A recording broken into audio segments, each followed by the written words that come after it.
Hello. आज की इस वीडियो में हम करेंगे कैश बजट से रिलेटेड एक न्यूमेरिकल प्रॉब्लम। कैश बजट बनाना है, कुछ गिवन इन्फॉर्मेशन है और उसके बेसिस पर हम जो है वो कैश बजट बनाएंगे। तो कैश बजट के बारे में जैसे मैंने आपको फॉर्मेट अपनी पिछली वीडियो में भी बताया था कि पहले सबसे पहले अपने ओपनिंग बैलेंस लेना है, देन रिसीप्ट्स लेनी है वेरियस सोर्सेज से, जहाँ जहाँ से भी हमें जो है वो रिसीप्ट्स होनी है, पैसा मिलना है, वो कैश जो मिलेगा वो लिया जाएगा, फिर उसका टोटल किया जाएगा।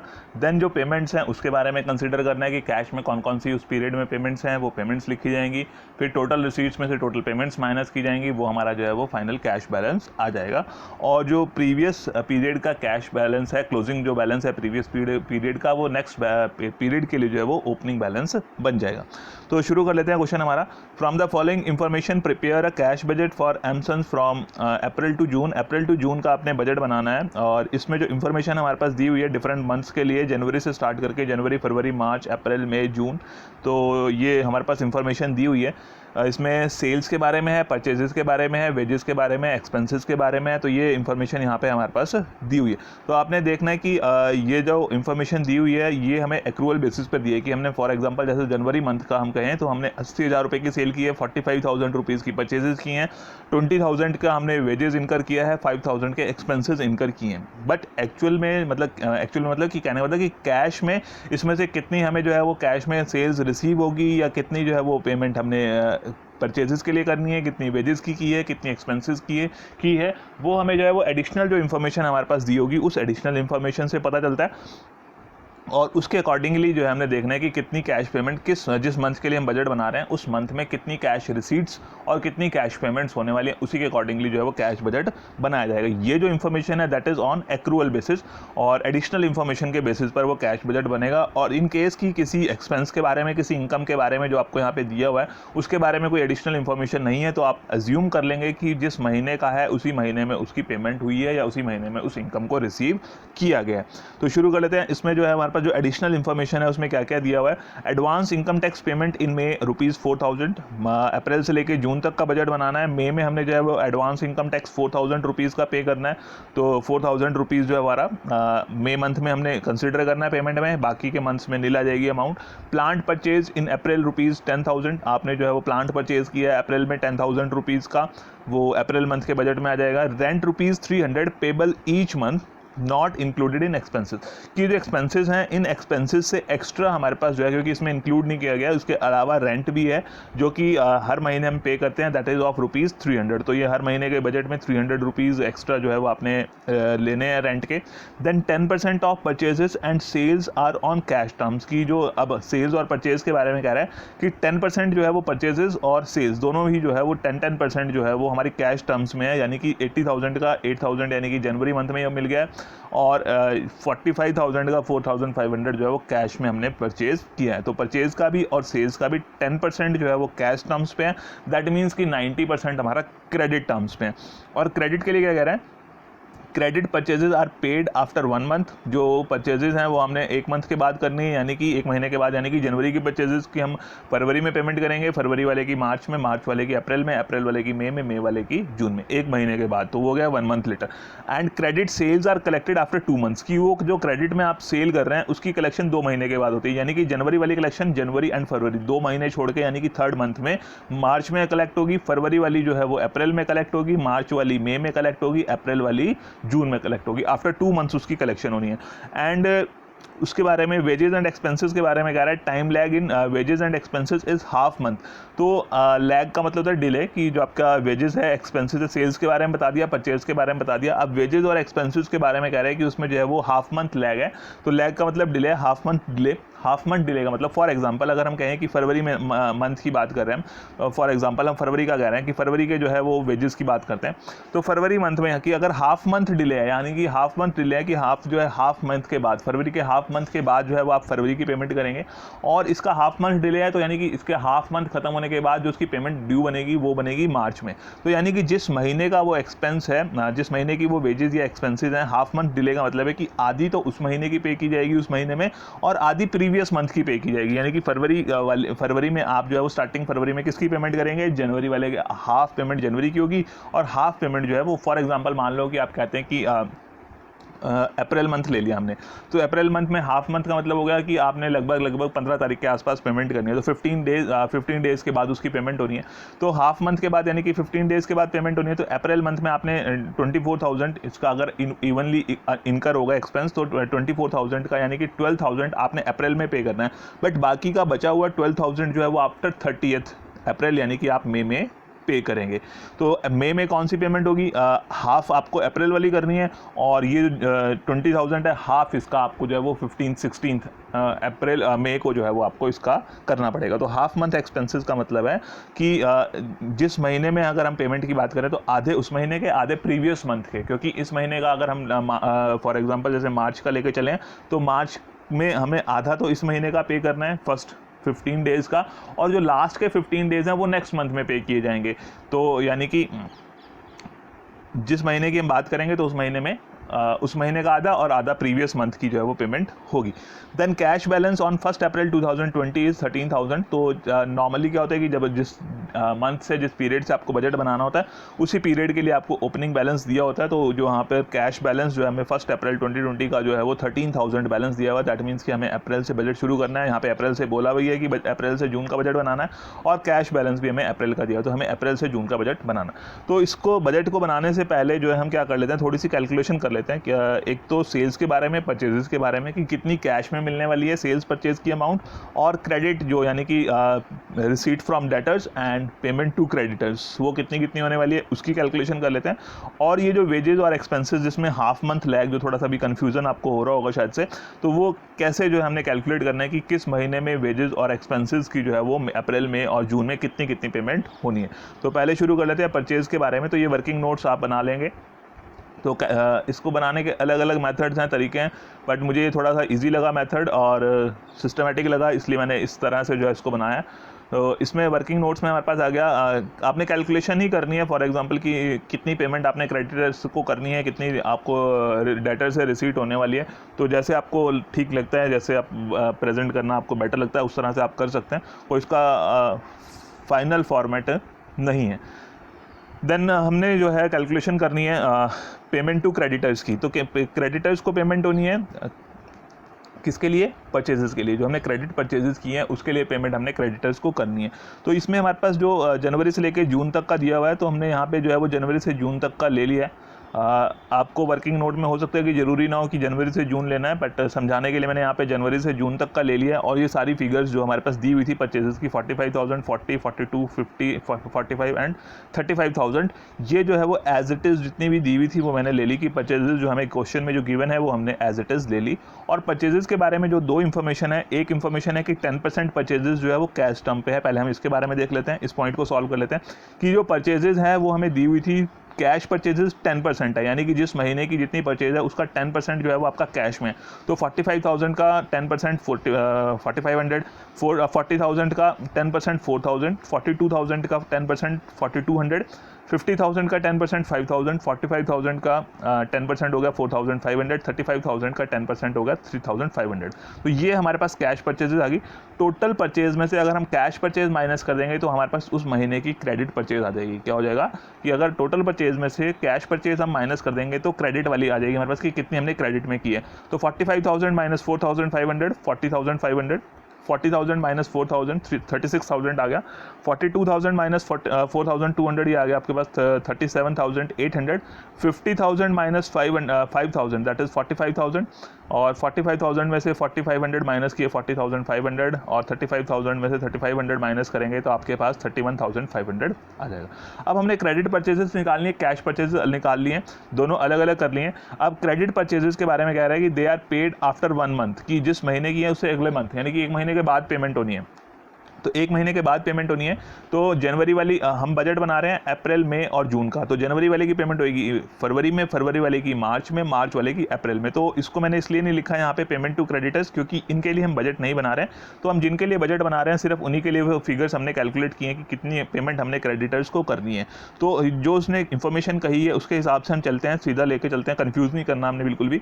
तो जनवरी वाली पेमेंट फरवरी में, क्योंकि 1 महीने के बाद होनी है, तो 1 महीने के बाद यानी कि जनवरी की पेमेंट फरवरी में, फरवरी वाली मार्च मार्च में और मार्च की पेमेंट होनी है अप्रैल में। तो मार्च में जो क्रेडिट परचेजेस थी वो थी हमारे पास 37,800, तो अप्रैल में कितनी पेमेंट होनी है 37,800 क्रेडिटर्स को। अप्रैल वाली पेमेंट होनी है मई में, तो यानी कि 45,000 जो है पे होंगे मई में 45,000, और मई के 40,500 कब पे होंगे जून में होंगे। तो जून में जो पेमेंट होगी क्रेडिटर्स को वो 40,500। तो इस तरह से हमने पेमेंट टू क्रेडिटर्स जो है वो कैलकुलेट कर लिया। सेम वे हम जो है वो कैलकुलेशन कर सकते हैं रिसीट फ्रॉम डेटर्स की। तो रिसीट फ्रॉम डेटर्स, इसमें डेटर्स यानी कि जो आपकी क्रेडिट सेल्स आपने की हैं, तो उसके लिए डेटर्स होते हैं जिन्होंने आपको पैसा देना होता है, तो वो आपको पैसा देंगे, यानी कि आपको पैसा मिलेगा डेटर से। तो उसके लिए हमने क्या किया कि जितने भी सेल्स हमारे पास दी हुई थी, जितने भी महीने की जनवरी से लेकर जून तक की एज इट इज़ हमने लिख ली 80, 80, 75, 90, 85 एंड 80,000। वो सेम एज इट इज़ हमने लिख ली 80,000, 80,000, 75,000, 90,000, 85,000 एंड 80,000। तो ये हमें गिवन थे इन्फॉर्मेशन, वो हमने एज इट इज़ लिख ली। ये मैंने डायरेक्टली इसलिए लिख ली कि क्वेश्चन से कई बार हमें पता नहीं लगता कि इन्फॉर्मेशन कहाँ से लिखनी है, कहाँ से यूज़ करनी है। तो ये मैंने आपको दिखा दिया कि ये वाली इन्फॉर्मेशन जो है वो सेल्स की हमने यूज़ की है। ये डिफरेंट मंथ्स जिनके लिए आपको सेल्स के बारे में इन्फॉर्मेशन दी हुई थी, ये हमने एज इट इज़ जो है यहाँ पर लिख लिए, जितने भी महीने की हमारे पास इन्फॉर्मेशन थी। अब सेल्स के बारे में भी हमारे पास इन्फॉर्मेशन थी कि 10% सेल जो है वो कैश टर्म्स पे है, तो हम कैश सेल कैलकुलेट कर लेते हैं कितनी होगी। कैश सेल जो है वो 10% है, 80,000 का 10% 8,000, यहाँ पर भी 8,000 का 10% जो है वो 8,000 हो गया। 75,000 का 10% अगर आप कैलकुलेट करेंगे तो 7,500 हो गया। 90,000 का 10% 9,000, 85,000 का 10% 8,500, 80,000 का 10% जो है वो 8,000 हो गया। तो कैश सेल आ गई, जैसे हमने परचेजेस के टाइम पे किया था वैसे यहाँ पर भी करना है कि टोटल सेल्स में से अगर हम कैश सेल माइनस कर देंगे तो हमारे पास क्रेडिट सेल्स आ जाएगी। तो 80,000 माइनस 8,000 72,000, 80,000 माइनस 8,000 72,000, 75,000 माइनस 7,500 67,500 आ जाएगा आपके पास। एंड 90,000 में से 9,000 माइनस करके आपके पास जो है वो 81,000 आ जाएगा। 85,000 में से जब आप 8,500 माइनस करेंगे तो 76,500, 80,000 में से 8,000 माइनस किए 72,000। तो ये क्रेडिट सेल्स आ गई। अब हमें देखना है कि क्रेडिट टर्म्स क्या है। क्रेडिट टर्म्स क्या है कि credit sales are collected after 2 months. After 2 months जो है उसकी कलेक्शन होनी है, जो भी हमने सेल्स की हैं क्रेडिट वाली सेल्स, क्योंकि कैश सेल का तो मतलब है कि आपने कैश में जो सामान दिया और उसके बदले में कैश मिल गया, वो उसी महीने में रिसीट होगी। बट क्रेडिट सेल के लिए क्या है कि वो 2 महीने के बाद होने वाली है, यानी कि 2 महीने के बाद, यानी कि जनवरी वाली कब होगी, जनवरी और फरवरी 2 महीने छोड़ के, जनवरी और फरवरी छोड़ के मार्च में मिलेगा। फरवरी वाली कब मिलेगी, मार्च को छोड़ के, फरवरी और मार्च को छोड़ के अप्रैल में मिलेगी। तो इसीलिए हमने 72,000 जो हमें मिलने हैं वो हमें मिलेंगे अप्रैल में। इसी तरह से मार्च वाली पेमेंट कब मिलनी है, मार्च और अप्रैल छोड़ के वो मिलेगी हमें मई में। तो मार्च वाले 67,500 मिले हमें मई में, और अप्रैल वाले 81,000 जो क्रेडिट सेल्स थी उसकी पेमेंट हमें मिलेगी 2 महीने के बाद, यानी कि अप्रैल और मई के बाद, यानी कि वो मिलेंगे जून में। तो इस तरह से आपने रिसीट फ्रॉम डेटर्स जो है वो कैलकुलेट करनी है। और जो एक्स्ट्रा इन्फॉर्मेशन आपके पास बच गई, आप सोच रहे होंगे कि इसका हमने क्या करना है, 76,500 72,000 जो एक्स्ट्रा इन्फॉर्मेशन है उसको आपने इग्नोर कर देना, उसको आपने छोड़ देना। बस जितने मंथ्स के लिए आपने बजट बनाना है उसी के लिए आपने जो है वो कैलकुलेशन करनी है कि उसी में कितनी कैश में परचेजेस है, कितनी पेमेंट्स क्रेडिटर्स को होनी है, और सेल्स के लिए भी कितनी कैश सेल्स है और कितनी जो है वो हमें डेटर से रिसीट होने वाली है। और एक हमारे पास रहता है कि वेजेस और एक्सपेंसेस में हाफ मंथ का लैग है। उसके लिए हमने देख लेते हैं कि वेजेस और एक्सपेंसेस जो है वो कितनी पेमेंट उसकी होनी है हर मंथ में। तो पेमेंट ऑफ एक्सपेंसेस के लिए हमने ले लिया, ये हमारे पास गिवन था इन्फॉर्मेशन जो मार्च का, अप्रैल का, मई का, जून का। तो इसमें हाफ मंथ ही डिले है, तो बहुत पीछे तक जाने की जरूरत नहीं है, क्योंकि इसलिए फिर मैंने मार्च से ही लिया है। उसको इन्फॉर्मेशन हमारे पास जनवरी फरवरी से लेके थी, उसको हमने नहीं लिखा है। हाफ मंथ डिले था तो इसलिए हमने जो मार्च से शुरू कर लिया, मार्च, अप्रैल, मई और जून का 6 और 5,000 जो हमने यहाँ पर ले लिया। तो एज इट इज़ जो इन्फॉर्मेशन दी थी वो हमने ले लिया। तो जैसे मैंने बताया था आपको कि हाफ मंथ क्या है, कि अगर हाफ मंथ डिले का मतलब है कि अगर मार्च की पेमेंट की बात की जाएगी, मार्च के एक्सपेंसेस की बात की जाएगी, तो इसका हाफ हम मार्च में ही पे कर चुके हैं। बट जो लास्ट हाफ ऑफ मार्च है, यानी कि मार्च के जो लास्ट के 15 डेज़ हैं, उसकी पेमेंट अप्रैल में होनी है। तो इसका हाफ जो है वो अप्रैल में पे किया जाएगा। और अप्रैल में क्या है कि जो भी अप्रैल के एक्सपेंसेस होंगे उनका हाफ अप्रैल मंथ में और बाकी का हाफ जो है वो मई मंथ में, इसी तरह से पेमेंट होनी है। तो इसके लिए हमने क्या कर लिया, यहाँ पे लिख लिया कि half of the same month की, क्योंकि हाफ पेमेंट हमें सेम मंथ की करनी है और हाफ पेमेंट हमें लास्ट मंथ की करनी है। लास्ट मंथ का पिछले मंथ की, जो पिछला मंथ है उसकी हाफ पेमेंट जो है वो करनी पड़ेगी, क्योंकि जैसे हमने मार्च की थी, तो मार्च की अगर हम देखते हैं तो हाफ, यानी कि मार्च का हाफ जो है 2 हिस्सों में डिवाइड कर लिया, तो फर्स्ट हाफ की पेमेंट मार्च में हो जाएगी। अगर 15th को आप कर रहे हैं, हाफ मंथ के बाद कर रहे हैं, 15 16 को आपने पेमेंट कर दी, बाकी का जो बचा हाफ मंथ यानी कि 30th 31st के बाद आप उसकी पेमेंट करेंगे तो वो आपकी नेक्स्ट मंथ में चली जाएगी, तो फर्स्ट को चली जाएगी, तो यानी कि इसकी हाफ पेमेंट जो है वो नेक्स्ट मंथ में की जाएगी। तो जिस मंथ में हम पेमेंट कर रहे हैं तो उस महीने के लिए ये प्रीवियस मंथ काउंट हो जाएगा, लास्ट मंथ काउंट हो जाएगा। तो अप्रैल के लिए ये जो है वो मार्च जो है वो प्रीवियस मंथ कहलाएगा, इसलिए हमने लिखा है half of the last month and half of the same month. तो इससे क्या हुआ कि हमें जो है वो कैलकुलेशन पहले समझना पड़ेगा, उसके अकॉर्डिंगली फिर आप यहाँ पर लिखेंगे कि half of the same month और half of the last month, जो भी इंफॉर्मेशन आपके पास दी हुई है क्वेश्चन में उसके अकॉर्डिंग आपको करना पड़ता है। तो सेम मंथ का हाफ लेना है हमने, तो जिस महीने के जो एक्सपेंसेस हैं उसका हाफ हमने ले लिया, 7,000 का 50%, हाफ जो है वो 3,500, 6,000 का 50% 3,000 एंड 5,000 का हाफ जो है वो 2,500। और प्रीवियस पिछले मंथ का हाफ लेना है, तो अप्रैल में पिछला महीना, अप्रैल के लिए पिछला महीना कौन सा हुआ, मार्च। मार्च का हाफ 50% कितना हुआ, 6,000 का 3,000 हो गया, वो 3,000 यहाँ पे करना है। 7,000 का 50% यानी कि 3,500 वो हमने मई में पे करना है। 6,000 का हाफ 3,000 वो हमें जो है वो नेक्स्ट जून में पे करना है। तो इस तरह से हमने निकाल लिया है half of the same month and half of the last month. तो अप्रैल के लिए ये वाले जो आपके थी, इन दोनों का टोटल करना है। ये तो गिवन इन्फॉर्मेशन थी, इसीलिए हमने यहाँ पे लाइन लगा दी इसके लिए कि ये तो गिवन इन्फॉर्मेशन थी, इसके बेसिस पर हमने कैलकुलेशन की है। तो बट पेमेंट कितनी होनी है, सेम मंथ की 3,500, प्रीवियस मंथ की 3,000, कुल मिला के 6,500 पे होने हैं। और इसमें 3,000 प्लस 3,500 6,500, और इसमें 2,500 प्लस 3,000 ये हो गया आपका 5,000 आप पे करें। इसी तरह से सेम वे में हमें वेजेस का है, और क्योंकि वेजेस के बारे में भी हमारे पास इंफॉर्मेशन थी कि उसमें भी हाफ मंथ डिले है, तो वेजेस के लिए भी हमने जो है वो क्योंकि बजट बनाना है अप्रैल मई जून, तो मार्च से लेकर शुरू कर लिया हमने, मार्च अप्रैल मई जून का ले लिया हमने। तो डिपेंड्स की कैसी इन्फॉर्मेशन क्वेश्चन में दी है आपके पास। तो वेजेस जो हमारे पास दी हुई थी मार्च अप्रैल मई जून, इसकी हमने ले ली 22,000, 24,000, 20,000 एंड 18,000। ये सेम एज इट इज़ हमें क्वेश्चन में दी हुई है, सेम फिगर्स हमने वहाँ से लिए हैं। और क्योंकि इसमें भी हाफ मंथ डिले है, तो दैट मीन्स कि हाफ जो है वो सेम मंथ का और हाफ जो है हमें प्रीवियस मंथ का पे करना पड़ेगा। तो यानी कि अब अप्रैल के लिए हम बना रहे हैं, तो पहले half of the same month की जिस महीने का है हाफ उसी महीने में पे करना है। तो 24,000 का हाफ 12,000, 20,000 का हाफ 10,000 और 18,000 का हाफ जो है वो 9,000 आपने उसी महीने में पे कर दिया।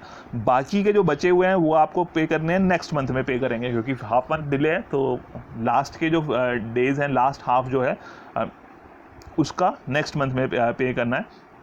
तो इसमें अप्रैल में कौन सी वाली पेमेंट होगी, मार्च वाली पेमेंट जो है वो क्योंकि आधी तो हमने मार्च में कर दी होगी, बट आधी जो बची हुई है 11,000 वो हमें पे करने हैं अप्रैल में। तो 22,000 का हाफ 11,000 अप्रैल में पे करना है। 24,000 का हाफ 12,000 वो हमें मई में पे करना है। 20,000 में से क्योंकि 10,000 हम यहाँ पे कर चुके हैं, बाकी के बचे 10,000 वो नेक्स्ट मंथ में पे करने हैं। यहाँ पर हमने 10,000 रुपीज़ हाफ पेमेंट जो है वो नेक्स्ट मंथ में करनी है। तो अब इसका टोटल कर लिया हमने कि 12,000 प्लस 11,000 23,000 की वो वेजेस की पेमेंट होनी है। यहाँ पे थोड़ा सा गलत हो गया, इसमें आपने वेजेस लिख लेना है यहाँ पे।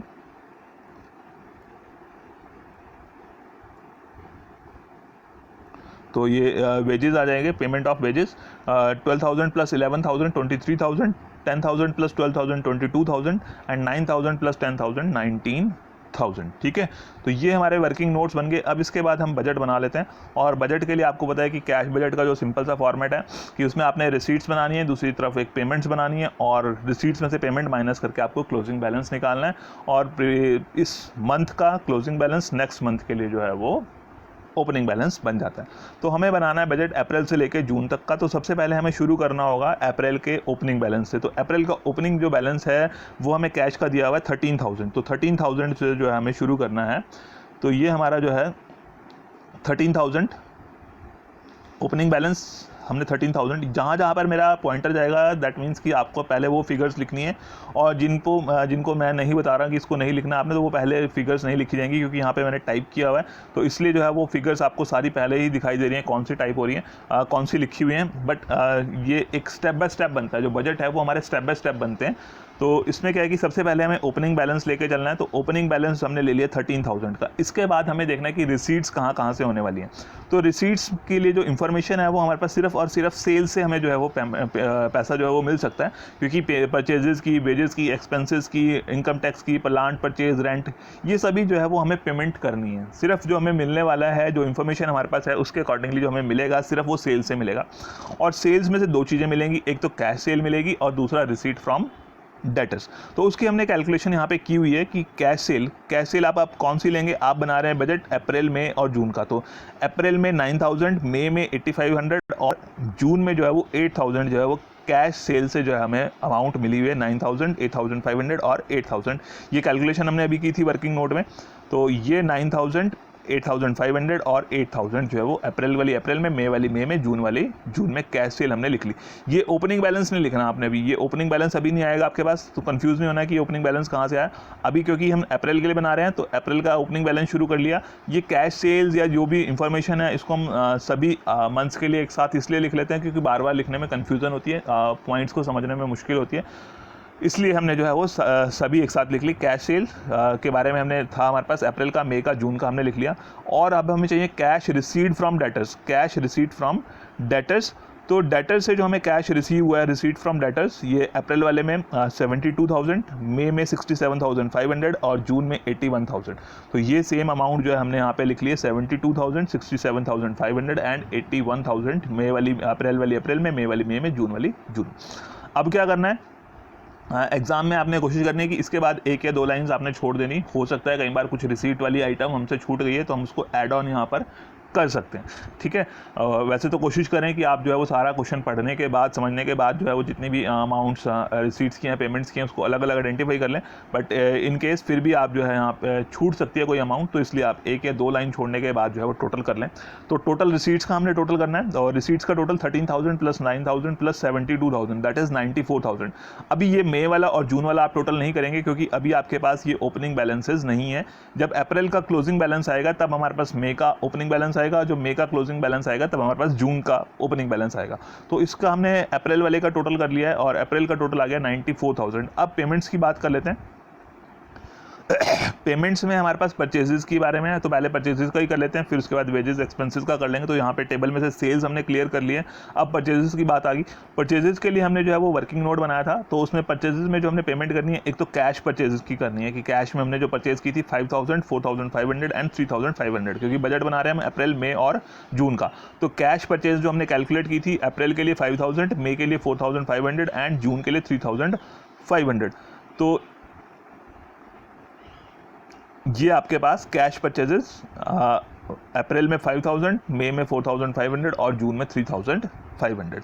दूसरा जो हमने क्रेडिट में परचेजेस की थी उसके लिए पेमेंट टू क्रेडिटर्स, वो हमने कैलकुलेट किया हुआ है अप्रैल में 37,500, मई में 45,000 एंड जून में 40,500। तो ये आपके पास आ गया 37,800, 45,000 एंड 40,500। देन जो हमारे पास एक्सपेंसेस हैं और वेजेस हैं, वेजेस और एक्सपेंसेस, इसके लिए भी हमने वर्किंग नोट बनाया था। तो इसमें वेजेस के लिए जो नोट है हमारे पास, तो अप्रैल में पेमेंट हुई है 23,000 की, मई में 22,000 की और जून में 19,000 की वेजेस की पेमेंट हुई है। 23,000, 22,000, 19,000 ये हमने वो कैलकुलेट किया हुआ है। एक्सपेंसेस के लिए भी हमने यहाँ पे कैलकुलेट किया था, बनाया था। तो अप्रैल के लिए 6,500, मई में भी 6,500, जून में 5,000। तो ये 6,500, 6,500 एंड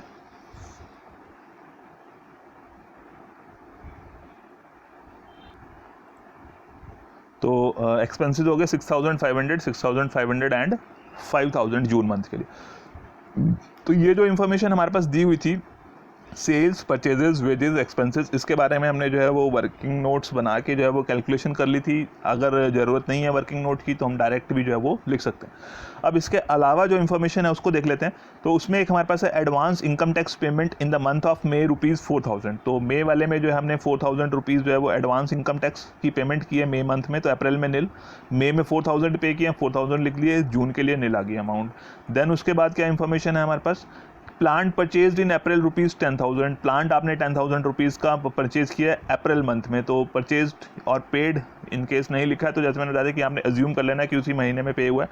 तो प्लांट की पेमेंट हुई है आपकी अप्रैल मंथ में, तो अप्रैल में 10,000 आ गए, बाकी की जगह जो है वो नील अमाउंट आ गई। देन रेंट के बारे में इंफॉर्मेशन है, और इसके अलावा देख लेते हैं और कोई इंफॉर्मेशन रहती है। सिर्फ रेंट रहता है हमारे पास 300 payable in each month, not included in expenses, expenses से एक्स्ट्रा है, तो यानी कि ये 300 रुपीज़ हमने पेमेंट में लेने हैं।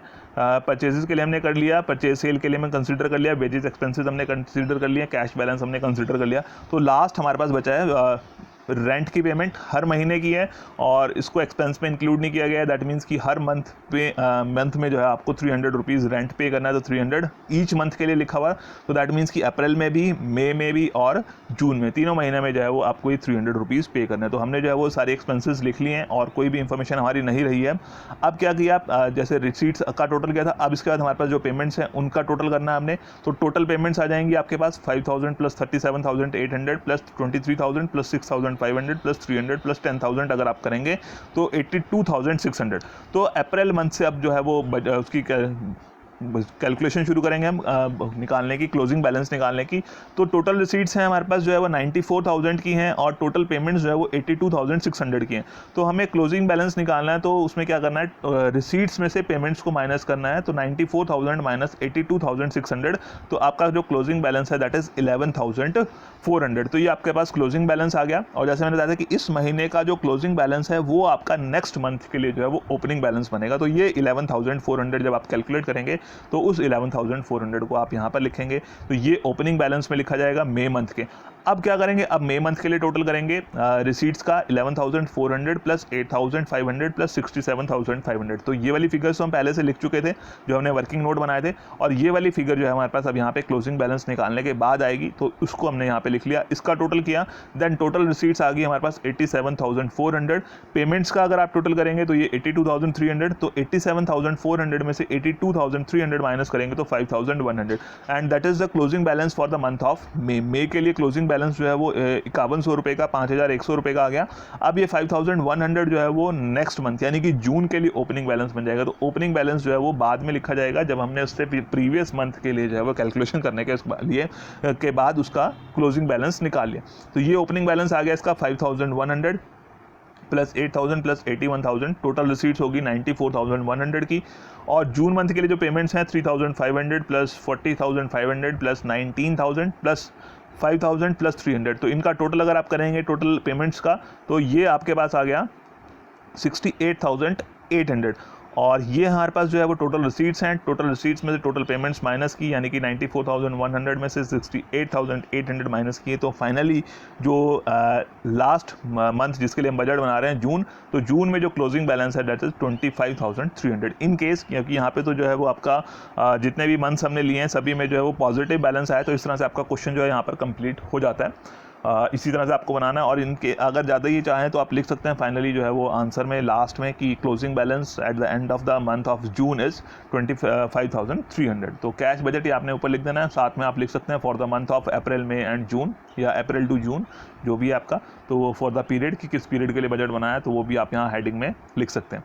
अच्छा, इन केस की जैसे यहाँ पे हमारे पास जो एग्जांपल था इसमें क्या हुआ है कि क्लोजिंग बैलेंस जो है वो सभी जगह पॉजिटिव आया है। इन केस की ये नेगेटिव में आ जाता है कि आपकी रिसीट्स कम रह जाती हैं और पेमेंट्स ज़्यादा हो जाती हैं। तो हो सकता है कि ऐसा भी सिचुएशन हो सकती है कि रिसीट्स किसी मंथ में कम है और पेमेंट्स ज़्यादा हैं। तो उस केस में आप इसको क्लोजिंग बैलेंस लिखने की बजाय क्या लिखेंगे, आप इसको बैंक ओवरड्राफ्ट लिख देंगे, और उसको जो है नेगेटिव में यानी कि उसको आप ब्रैकेट्स में शो करेंगे। और जब वो नेगेटिव में होगा यानी कि इस महीने के लिए अगर वो नेगेटिव में है तो ये माइनस हो जाएगा, इन दोनों का टोटल करके इसमें से इसको माइनस करेंगे, तब आपके पास टोटल रिसीट्स आएंगी। तो इन केस की अगर ओपनिंग बैलेंस जो है वो बैंक ओवरड्राफ्ट की फॉर्म में है, नेगेटिव में है, तो अब आपने क्या करना है कि उसको आपने माइनस की टर्म्स में लेना है। तो माइनस करेंगे यानी कि जो रिसीट्स हैं उस रिसीट्स में से इस ओपनिंग बैलेंस को बैंक ओवरड्राफ्ट को माइनस करके तब आप टोटल रिसीट्स निकालेंगे, और फिर डिफरेंस निकाल के आप चेक करेंगे कि उसका जो क्लोजिंग बैलेंस है वो प्लस में है या माइनस में है। प्लस में है तो ये आपने देख ही लिया कि किस तरह से करना है, बट इन केस माइनस में है तो उसको नेगेटिव साइन के साथ लिखना है या फिर उसको ब्रैकेट्स में लिखना है। तो ब्रैकेट में लिखेंगे या नेगेटिव साइन के साथ लिखेंगे तो फिर उसको जो है वो टोटल में ऐड नहीं करना, बल्कि उसको माइनस करके जो है वो रिसीट्स का टोटल निकालना है आपने। तो आई थिंक कि कैश बजट अब आपको क्लियर हो गया होगा कि इस तरह से हमने कैश बजट अपना बनाना है। और फिर भी इसके बाद भी अगर कोई डाउट्स हैं आपके पास या कुछ प्रॉब्लम्स हैं तो आप कमेंट सेक्शन में लिख सकते हैं। तो थैंक यू।